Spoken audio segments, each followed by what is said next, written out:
ये कहानी है सुंदरपुर गांव की, जहां एक शांत नदी बहती थी और उसी नदी से गांव की जिंदगी चलती थी।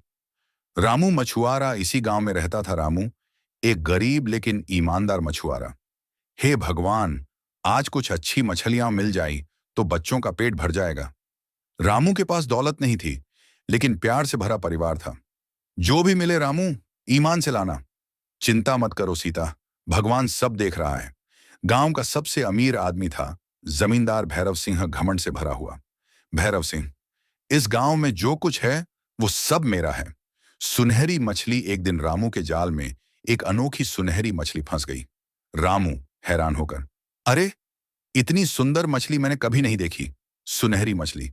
रामू, मुझे छोड़ दो, मैं तुम्हारी मदद करूंगी। मछली को आजादी। रामू गरीब था पर लालची नहीं। रामू, जा मछली, आजाद रहना ही सबसे बड़ी दौलत है। जमींदार की नजर ये सब दूर से जमींदार देख रहा था। भैरव सिंह गुस्से में, वो मछली मेरी होनी चाहिए थी। अन्याय। जमींदार ने अपनी ताकत दिखा दी। भैरव सिंह, इसकी नाव छीन लो, अब ये नदी में नहीं जाएगा। रामू डरते हुए, मालिक, मैंने क्या गलत किया? भूखा परिवार। नाव छिन गई, घर में चूल्हा नहीं जला। सीता रोते हुए, अब बच्चों को क्या खिलाएंगे? रामू, हिम्मत रखो सीता, सच कभी हारता नहीं। नदी किनारे प्रार्थना। अंधेरी रात में रामू नदी किनारे बैठा। रामू, हे नदी माता, अगर मेरी ईमानदारी सच्ची है तो मेरी मदद करो। मछली की वापसी। पानी चमक उठा। सुनहरी मछली फिर आई।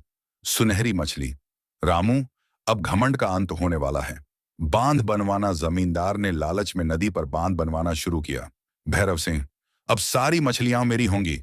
तूफान। अचानक आसमान गरजा, नदी उफान पर आ गई।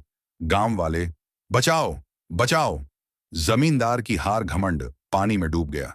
भैरव सिंह रोते हुए, रामू, मुझे माफ कर दो, मेरी जान बचा लो। माफी और बदलाव। रामू ने बदला नहीं चुना, माफी चुनी।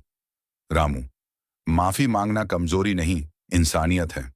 जमींदार बदल गया, गांव फिर खुश हो गया। सीता, देखा रामू, सच जीत गया।